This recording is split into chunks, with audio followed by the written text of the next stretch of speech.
जय हिंद बच्चों, आज हम पढ़ने वाले हैं क्लास 9th की विज्ञान की किताब का एक नया चैप्टर। यह विज्ञान की किताब जो कि एनसीईआरटी की किताब पर बेस्ड है, यानी एनसीईआरटी की किताब है और यह CBSE board, UP board, Uttarakhand board सहित अनेक बोर्डों में यह चलती है। तो आइए इस पुस्तक का, यानी इस विज्ञान की पुस्तक का दूसरा पार्ट है, क्या हमारे आसपास के पदार्थ शुद्ध हैं। पाठ का नाम है क्या हमारे आसपास के पदार्थ शुद्ध हैं। इस चैप्टर को हम आज देखने वाले हैं। पूरा इस चैप्टर को, इस वीडियो को पूरा आप देखिएगा, आपको बहुत कुछ इस वीडियो से नया मिलेगा। तो बने रहिए हमारे साथ। पिछले अध्याय में जो कि इस विज्ञान की किताब का पहला अध्याय है, हमने पढ़ा था पदार्थों के बारे में। ठीक है, तो मुख्य रूप से इस जो पाठ में हमको पढ़ना है कि पदार्थ कितने प्रकार के होते हैं। तो देखिए, पाठ का नाम है क्या हमारे आसपास के पदार्थ शुद्ध हैं। मुख्य रूप से पदार्थ जो है वह दो प्रकार के होते हैं। एक को कहते हैं शुद्ध पदार्थ और दूसरे को कहते हैं अशुद्ध पदार्थ। इस वीडियो में हम अभी शुद्ध पदार्थों के विषय में ही चर्चा करेंगे। अगले वीडियो में हम अशुद्ध पदार्थ के विषय में चर्चा करेंगे। तो आइए देखते हैं शुद्ध पदार्थ कितने प्रकार के होते हैं। देखिए, शुद्ध पदार्थ वे पदार्थ हैं जो एकदम प्योर हैं, उनमें कोई भी मिलावट नहीं है। जैसे सपोज करें, एक अशुद्ध पदार्थ का उदाहरण आपको बताते हैं, जैसे वायु एक अशुद्ध पदार्थ है, क्योंकि इसमें बहुत सी अशुद्धियाँ मिली हैं, जैसे ऑक्सीजन, ठीक है, नाइट्रोजन, ठीक है, हाइड्रोजन, है ना, हाइड्रोजन, आर्गन, धूल के कण, ठीक है, ये सारी चीज़ें इसमें मिली होती हैं एक निश्चित अनुपात में। ठीक है, तो यह शुद्ध पदार्थ नहीं है, वायु एक अशुद्ध पदार्थ है। तो शुद्ध पदार्थ क्या है? शुद्ध पदार्थ में जैसे यहीं से ले लीजिए ऑक्सीजन। ऑक्सीजन एक शुद्ध पदार्थ है, इसमें कोई मिलावट नहीं होती। लोहा यानी आयरन, सोना यानी गोल्ड, जल यानी पानी, नमक यानी जो हम नमक यूज़ करते हैं, साधारण नमक, ये भी शुद्ध पदार्थ है। नाइट्रोजन शुद्ध पदार्थ है ना। तो ये आदि इत्यादि बहुत हैं, ATC इत्यादि बहुत से उदाहरण हम दे सकते हैं। ये सारे शुद्ध पदार्थ हैं। क्यों? क्योंकि अगर हमारे पास एक, मान लीजिए ये लोहे का एक गुटका है, एक हमारे पास लोहे का एक गुटका है, इसमें जितने भी अणु हैं वे सब अणु काहे के हैं? वे सब काहे के हैं? सब लोहे के होंगे। इसमें कोई अशुद्ध नहीं है। इसमें एक भी अणु कार्बन का नहीं होगा, ना ही किसी अन्य पदार्थ का होगा, ना ही सोने का होगा, ना ही चांदी का होगा। ये प्योर जितने भी अणु होंगे लोहे में, ये सब के सब अणु किसके होंगे? ये सब होंगे लोहे के। तो यानी लोहा एक शुद्ध पदार्थ है। किसी भी उदाहरण को यहाँ ले लीजिए, ये सारे के सारे एक क्या है? शुद्ध पदार्थ ही हैं। अब देखिए, तो शुद्ध पदार्थ जो है वो दो प्रकार के होते हैं। पहले को बोलते हैं तत्व और दूसरे को बोलते हैं यौगिक। अब इन्हीं में से कुछ तत्व हैं और कुछ यौगिक हैं। समझ गए? जैसे हमने उदाहरण दिया आपको लोहे का। एक उदाहरण ले लीजिए आपके सामने जल का उदाहरण है। जल भी एक शुद्ध पदार्थ है। जल क्या है? एक शुद्ध पदार्थ है। जैसे कि पिछले पार्ट में हमने बताया था कि जितने भी पदार्थ हैं वे सब के सब छोटे छोटे कणों के मिलकर बने होते हैं। जैसे हमारी बॉडी, जीवों का शरीर छोटे छोटे कोशिकाओं से बना होता है, यानी कोशिका हमारे शरीर का मूल अंग है। तो हमारा शरीर तथा अन्य जीवों का शरीर किसका बना होता है? कोशिकाओं का बना होता है। उसी प्रकार सभी पदार्थ छोटे छोटे कणों से मिलकर बने होते हैं। वे छोटे कण हमको साधारण आँख से दिखाई नहीं पड़ते, नंगी आँख से दिखाई नहीं पड़ते, परंतु वो छोटे कण होते हैं। उन सभी पदार्थों के सभी कणों को एक नाम दिया गया, अणु।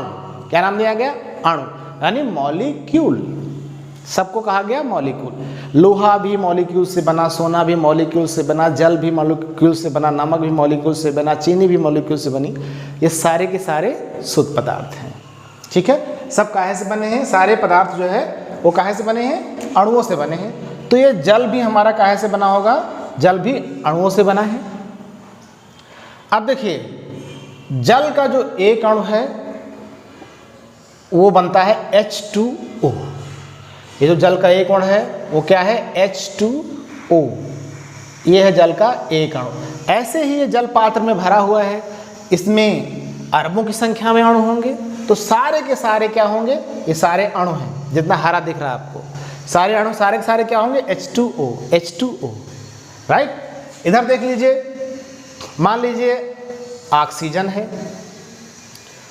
इस जार में, कांच के जार में कौन सी गैस भरी है? ऑक्सीजन। ये भी अणुओं से बनी होगी, लेकिन ऑक्सीजन का एक अणु क्या होता है? O2। ये सारे के सारे ऑक्सीजन के अणु क्या होंगे? O2 होंगे। ये भी O2 होगा। अब ऑक्सीजन के अणु और जल के अणु में आप अंतर देख रहे होंगे। जल के अणु H2O है, इसमें दो तरह के परमाणु हैं, एक तो हाइड्रोजन के परमाणु हैं और दूसरे ऑक्सीजन के परमाणु हैं। परंतु यहाँ पर एक ही प्रकार के परमाणु हैं, सिर्फ ऑक्सीजन के परमाणु हैं। तो जिस शुद्ध पदार्थ में एक ही प्रकार के अणु होते हैं, जिस शुद्ध पदार्थ के अणु एक ही प्रकार के परमाणुओं से बने होते हैं, उस शुद्ध पदार्थ को कहते हैं तत्व। क्या कहते हैं? तत्व। तो ऑक्सीजन तत्व है, नाइट्रोजन तत्व है, लोहा तत्व है, सोना तत्व है।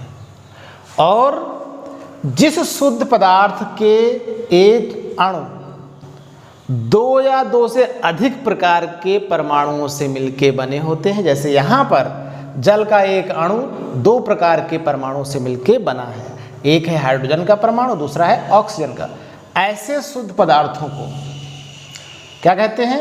यौगिक कहते हैं। क्या कहते हैं? यौगिक। तो यौगिक क्या है? जल एक यौगिक है, नमक एक यौगिक है, इसी प्रकार चीनी, शर्करा एक यौगिक है। बहुत से ऐसे यौगिकों के उदाहरण हैं। तो ठीक है, आप लोग समझ गए होंगे। यानी तत्व भी शुद्ध पदार्थ है और यौगिक भी शुद्ध पदार्थ है। एलिमेंट यानी तत्व, ठीक है, और कंपाउंड यानी यौगिक। तो दोनों हैं शुद्ध पदार्थ, लेकिन दोनों में थोड़ा सा अंतर है। ठीक है, तो यौगिक क्या है? यौगिक ऐसा शुद्ध पदार्थ है जो जिसके अणु दो या दो से अधिक प्रकार के परमाणुओं से मिलकर के बनते हैं। वहीं तत्व क्या है? तत्व ऐसा शुद्ध पदार्थ है जिसके अणु एक ही प्रकार के परमाणुओं से बने होते हैं।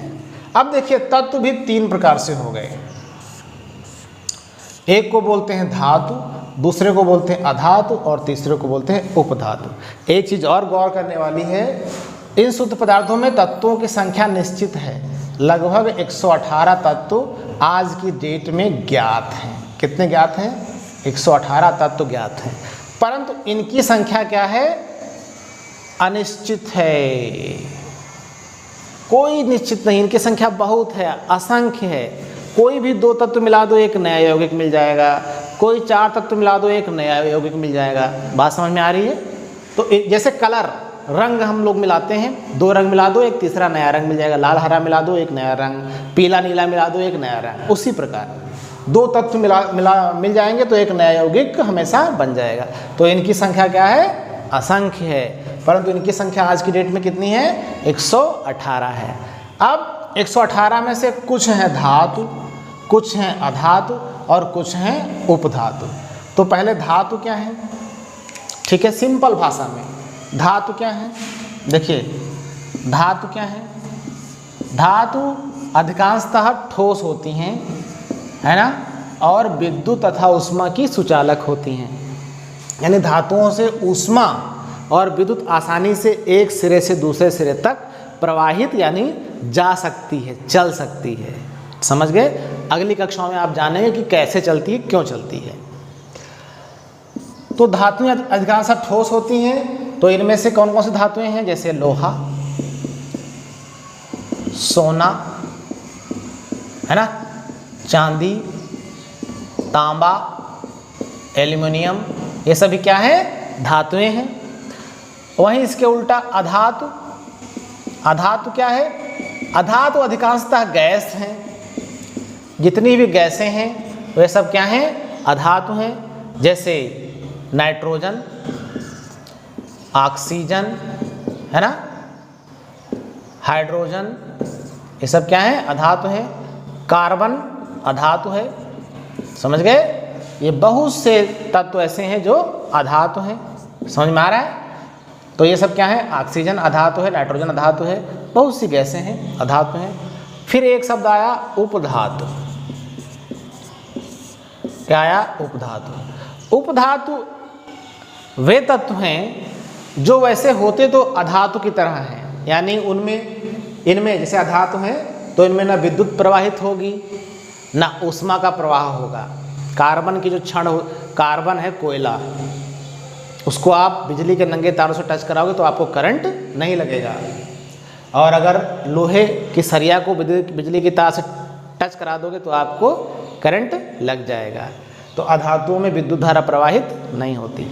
तो उपधातु क्या है?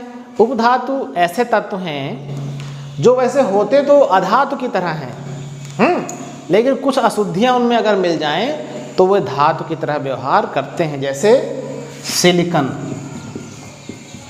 सिलिकन और जर्मेनियम, सिलिकन और जर्मेनियम, ये दोनों उपधातुएं हैं। जैसे क्वेश्चन आ जाए दो उपधातुओं के नाम लिखिए, तो नाम होगा सिलिकन और जर्मेनियम। ठीक है? उम्मीद करते हैं आपको यहाँ तक समझ में आया होगा अच्छी तरीके से। इसके आगे फिर अगले वीडियो में आपको समझाया जाएगा। तब तक के लिए अपना ख्याल रखिए। जय हिंद, जय भारत।